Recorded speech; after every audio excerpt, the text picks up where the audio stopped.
Και παίρνω ένα και το βουτάω μέσα στη σάλτσα ντομάτας και το δοκιμάζω.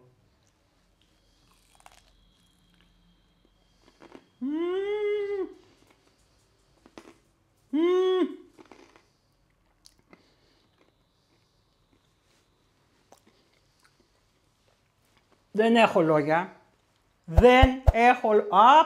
Απα, τι έφτιαξα η γυναίκα.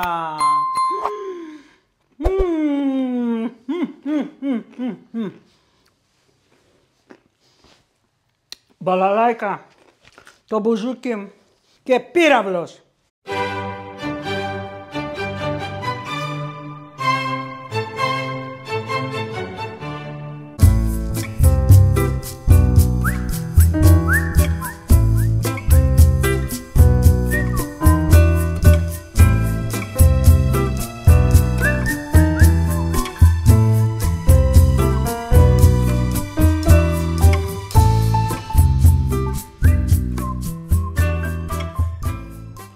Γεια σας φίλοι μου! Είμαστε στο Melody of Taste του Ιταλμπίνα, την ντίβα μας. Την έχω βάλει στο τέτοιο, τώρα κοιτάει από εκεί αλλά δεν βγαίνει. Λοιπόν, τον Μπελοπίδα, το Κοτέτσι και τον Οπερατέρ και σας καλωσορίζουμε πάλι στη κουζίνα μου, καλώς ήρθατε. Είπα στο προηγούμενο βίντεο ότι από εδώ και στο εξής οι περισσότερες συνταγές που θα φτιάχνω θα είναι νηστίσιμες.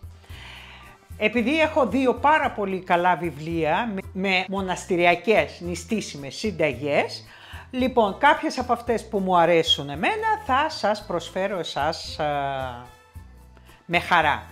Και σήμερα αυτό που θα φτιάξουμε, ελπίζω να το γνωρίζετε, μια συνταγή πάρα πολύ απλή με 3 υλικά μόλις και είναι κρέμμυδο και φτέδες. Πάρα πολύ ωραία. Λοιπόν, και για να μην πολυλογούμε, πάμε να σας πω τα υλικά, να ξεκινήσουμε. Φύγαμε.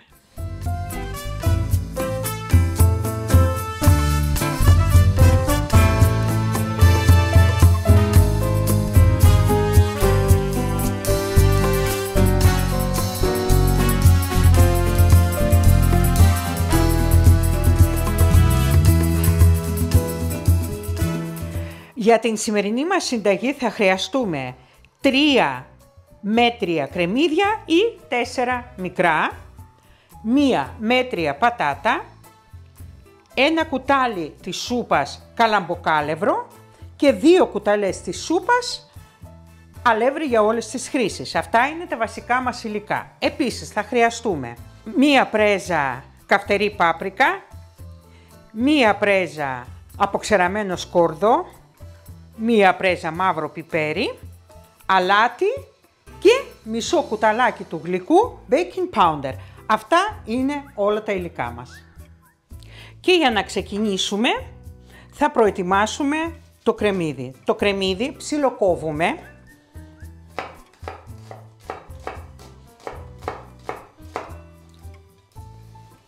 Μην το τρίψετε στο τρίφτη, γιατί αν θα το τρίψετε στο τρίφτη θα βγάλει πάρα πολλά υγρά. Και εμείς δεν θέλουμε να βγάλει πολλά υγρά.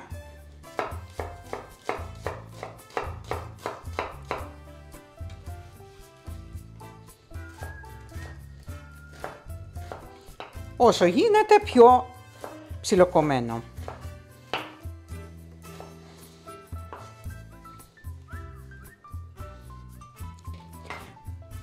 Θα σας βγουν περίπου 2-2,5 κούπες ψιλοκομμένο κρεμμύδι.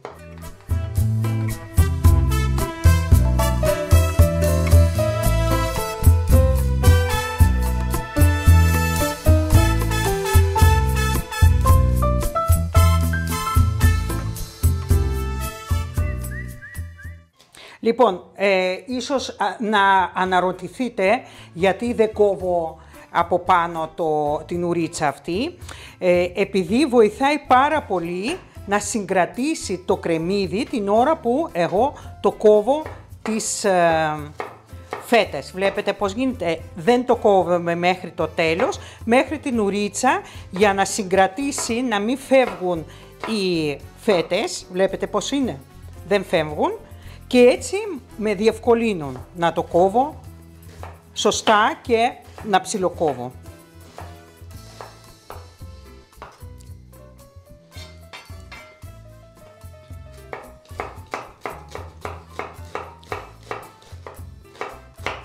Και προσοχή, τα δάχτυλα πάντα είναι μαζεμένα, έτσι.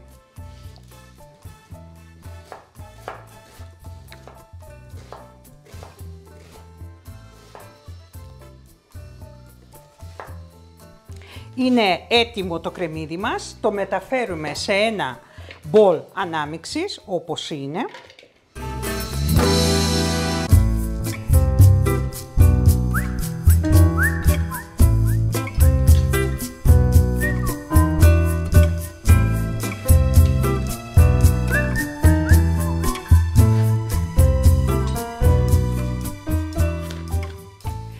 Και καθώς έχουμε βάλει το κρεμμύδι μέσα στο μπολ, βάζουμε μισή ποσότητα από το αλάτι που έχουμε ετοιμάσει.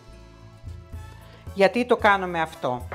Θα ανακατέψουμε και θα τα αφήσουμε για 10 λεπτά για να βγάλει το κρεμμύδι το ζωμό του, τους χυμούς του. Λοιπόν, αφήνω όπως είναι για 10 λεπτά και όσο θα περιμένουμε θα φτιάξουμε την πατάτα μας. Λοιπόν, και ετοιμάζουμε την πατάτα μας τρίβοντας την σε ένα πολύ ψηλό τρίφτη.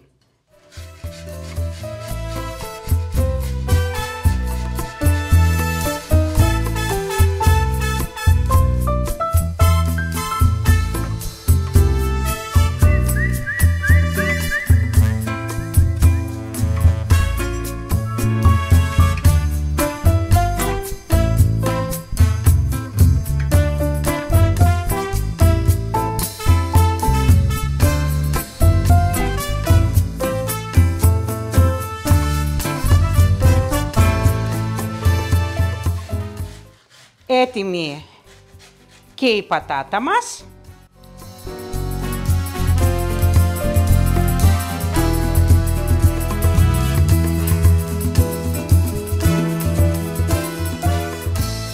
Λοιπόν, και για να μην μαυρίσει η πατάτα μας, προσθέτουμε και εδώ λίγο αλάτι.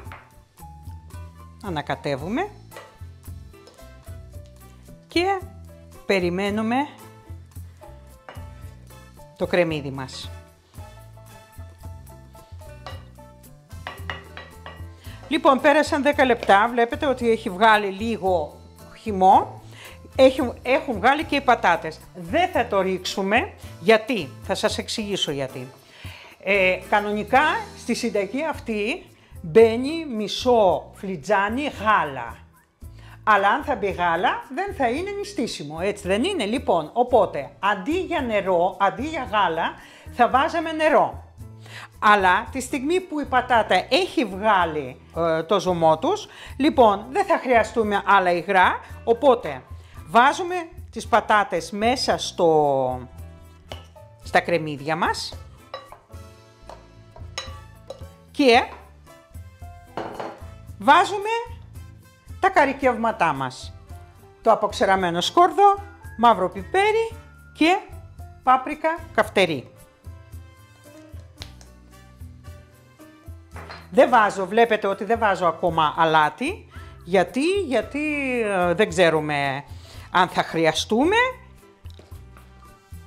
Επειδή έχουμε βάλει αλάτι μέσα στα κρεμμύδια και στις πατάτες. Λοιπόν, ανακατεύουμε να ομογενοποιηθούν δύο αυτά τα υλικά και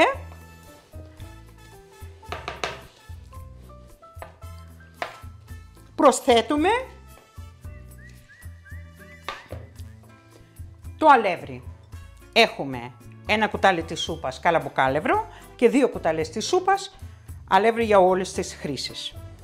Μπορείτε βέβαια να το κάνετε και με σιμιγδάλι, λοιπόν, ή μόνο με καλαμποκάλευρο.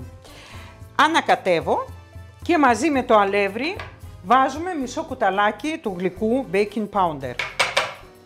Ανακατεύουμε καλά για να ομογενοποιηθούν όλα τα υλικά που έχουμε και στο σύνολο είναι μόνο 3.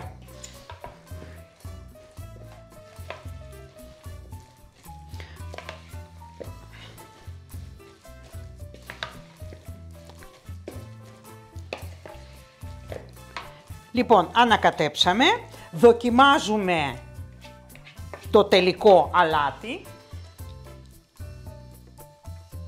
Δεν θα προσθέσουμε άλλο, είναι υπεραρκετό και είναι έτοιμο το μείγμα μας για τους κρεμμυδοκεφτέδες, δείτε το. Και το μόνο που έχει μείνει είναι να το τηγανίσουμε. Βάζουμε ένα ευρύχωρο τηγάνι στη φωτιά, να ζεσταίνεται, να ζεσταθεί πρώτο το τηγάνι και θα το προσθέσουμε μετά ηλιέλαιο για το τηγάνισμα. Αν θέλετε να το τηγανίσετε με ελαιόλαδο, μπορείτε να το κάνετε και αυτό. Λοιπόν, έχει ζεσταθεί λίγο το τηγάνι μας, προσθέτουμε λάδι, ηλιέλαιο στην περίπτωση τη δική μου. Πάλι σας λέω, αν δεν σας αρέσει και θέλετε να το τηγανίσετε με ελαιόλαδο, κάντε το με ελαιόλαδο. Έχω βάλει περίπου ένα δάχτυλο ηλιέλαιο και περιμένω και αυτό λίγο να ζεσταθεί. Λοιπόν, παίρνω τη μεζούρα μου.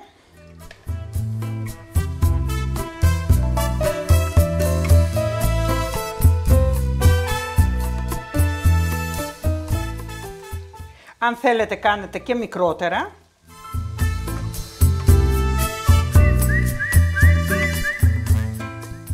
Το πιέζουμε λιγάκι για να είναι λιγάκι πιο λεπτά.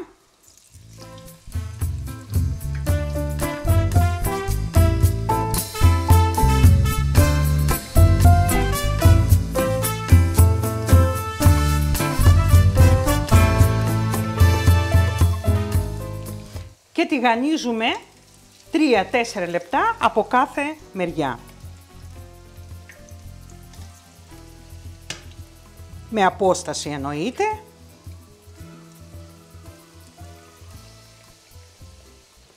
Και περιμένουμε.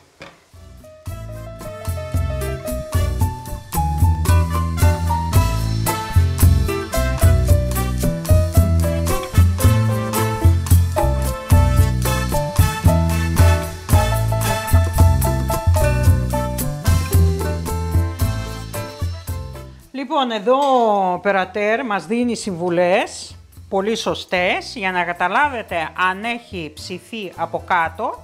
Λοιπόν, βλέπετε ότι θα κάνει έτσι μία χρυσαφή κρούστα γύρω-γύρω. Σημαίνει ότι από κάτω έχουν ψηθεί και γυρνάμε.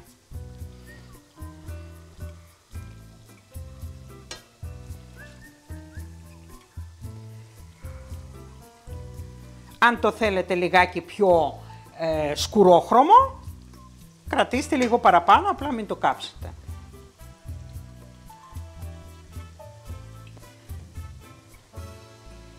Το άρωμά του είναι απίστευτο.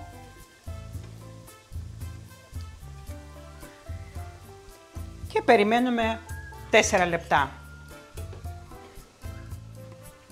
Και εννοείται ότι είμαστε πάνω και δεν πάμε για καφέ στο κολονάκι, έτσι.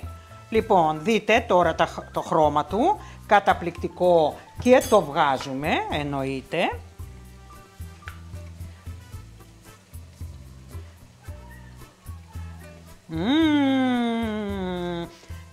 Πολύ ωραία, πολύ ωραία, πολύ ωραίοι, πολύ ωραίοι, τέλειοι. Δείτε τι φτιάξαμε. Δείτε τι φτιάξαμε, αλλά από πάνω, με ευλάβεια. Δηλαδή, αν θέλετε να μερακλωθείτε, να το φτιάχνετε με μερακλίδικα. Γιατί διαφορετικά, κορίτσια μου, αγόρια μου, το καλό φαΐ, Το καλό φαγητό θέλει και χρόνο του και την αγάπη του.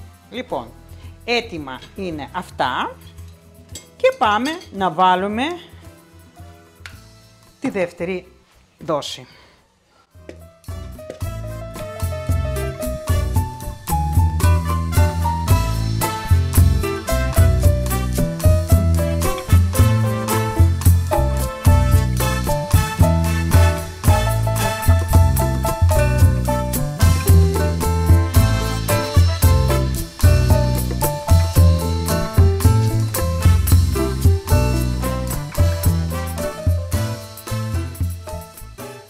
Και εννοείται ότι το τηγάνι πρέπει να είναι πολύ ζεστό, έτσι.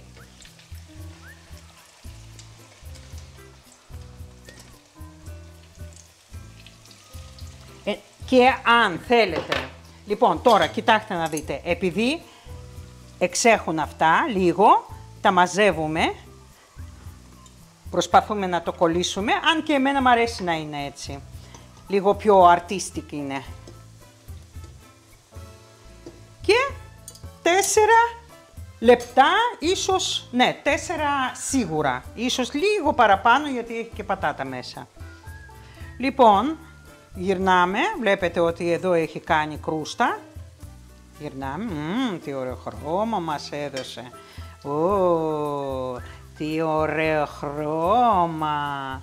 Δεν ξέρω αν εσείς στην κάμερα βλέπετε αυτό το χρυσαφί. Νομίζω ναι, μια χαρά είναι η κάμερά μου, δείχνει σωστά τα χρώματα.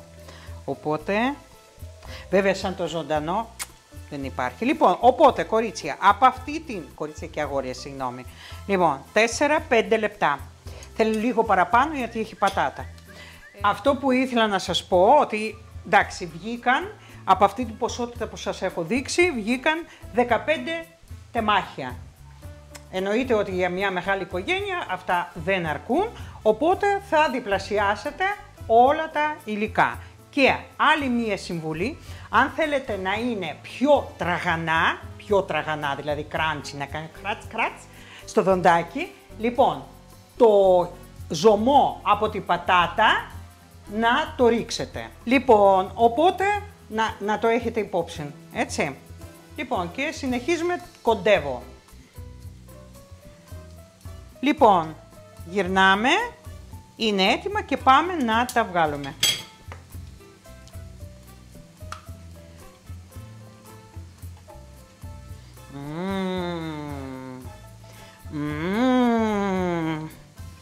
Ολομογκρίσματα είσαι, Αλμπίνα. Συγγνώμη, χίλια συγγνώμη, σας εύχομαι. Βλέπετε ότι δεν πίνει λάδι. Βάλαμε, όσο βάλαμε, είναι σχεδόν στην ίδια στάθμη.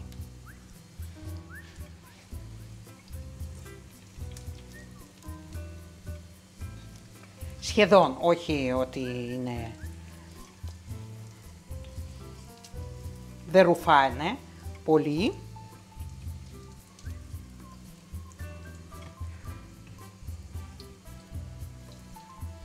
Έτοιμο. Και πάμε να το σερβίρουμε. Και θα σας δείξω τώρα μία σάλτσα που μπορείτε να φάτε με τους κρεμμυδοκεφτέδες. Να πάρετε μία πασάτα, να επιλέξετε αυτή που είναι πιο γλυκιά. Αν δεν είναι γλυκιά θα βάλετε λίγη ζάχαρη.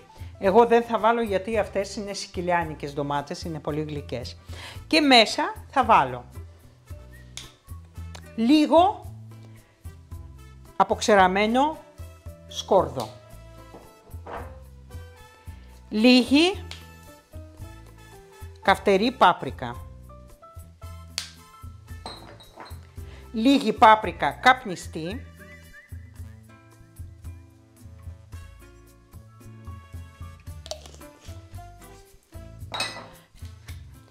Λίγο φρεσκοτριμμένο κόλαντρο.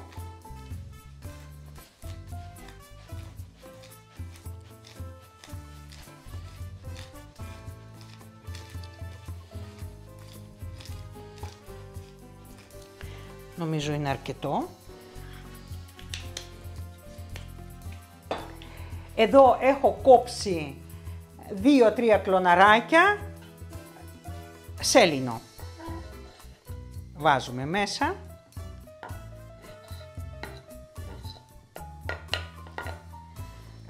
Λοιπόν, και θα βάλουμε λίγο αλάτι μέσα, όχι πολύ, θα το ανακατέψουμε και θα το συμπληρώσουμε αν χρειάζεται. Ανακατεύουμε καλά.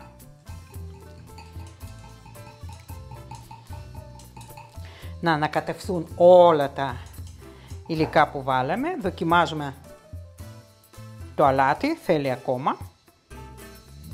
Πολύ γλυκές οι ντομάτες αυτές.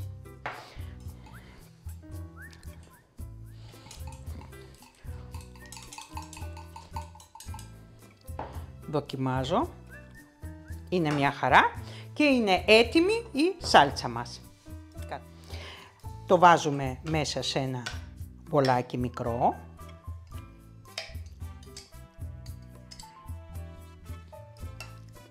Και πάμε να σερβίρουμε τους κρέμμυδο-κεφτέδες μας. Πήρα μία πιατέλα, βάζω το μπολάκι μέσα και στρώνω με αυτό το τρόπο.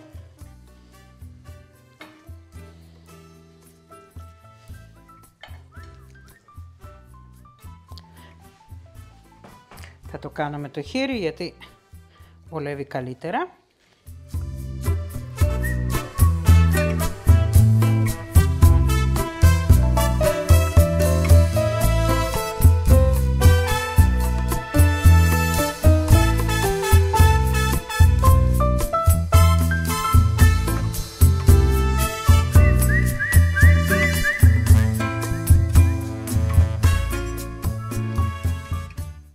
Και το αριστούργημα που φτιάξαμε, πάρα πολύ ωραίοι κρέμμυδο-κεφτέδες και μία σάλτσα την οποία μπορείτε να φάτε άφοβα. Επίσης αυτό που δεν σας είπα, ότι μπορείτε να βάλετε λίγο ελαιόλαδο μέσα εδώ για να είναι πιο έτσι, αν θέλετε. Αν δεν θέλετε, εγώ δεν θα βάλω, είναι αρκετά καλό για να το αποφύγω και το ελαιόλαδο. Λοιπόν, αυτό ήταν η συνταγή μας. Και πάμε να δοκιμάσουμε. Και ήρθε η ώρα να το δοκιμάσω επιτέλους. Και να σας πω τι ακριβώς φτιάξαμε. Και παίρνω ένα και το βουτάω μέσα στη σάλτσα ντομάτας και το δοκιμάζω.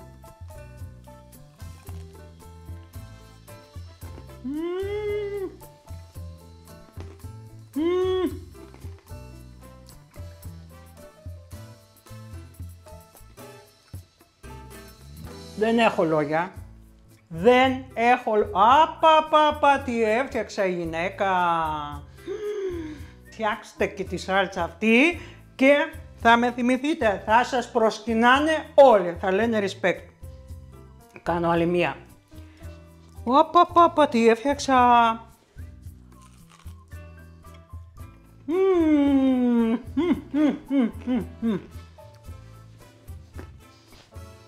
Μπαλαλάικα, το μπουζούκι, ηλεκτρική κιθάρα, τι άλλο, και πύραυλος. Λοιπόν, φτιάξτε το. Πάρα πολύ ωραίο, χωρίς πλάκα, έτσι, χωρίς πλάκα. Είναι ό,τι καλύτερο έχω φτιάξει, αντικειμενικά. Λοιπόν, και σε αυτό εδώ το σημείο θα τελειώσουμε τη σημερινή συνταγή. Και πριν τελειώσουμε θα σας κάνω μια ερώτηση. Να μου απαντήσετε κάτω από το βίντεο. Για το επόμενο βίντεο έχω δύο προτάσεις. Η μία πρόταση είναι μία σαλάτα πολύ ωραία με μαυραμάτικα φασόλια και με τα αρωματικά χόρτα όπως είναι καυκαλίθρες, όπως είναι μυρόνια. Λοιπόν, ή θέλετε να σας φτιάξω ένα νηστίσιμο τσουρέκι. Θέλω να μου απαντήσετε σε αυτή την ερώτηση. Εδώ τελειώνουμε. Ήμασταν στο Melody of Taste with Albina τη Λίζα η οποία κοιτάει και κάνει την ουρίτσα έτσι. Λοιπόν, τον Πελοπίδα το Κοτέτσιτο και τον Οπερατέρ που μας δίνει τις καλύτερες σύμβουλες, αλλά δεν θέλει ακόμα να φανεί. Σας αποχαιρετάμε, σας φιλώ, μεγάλη αγκαλιά σε όλους, καλή Σαρακώστη, γεια σας.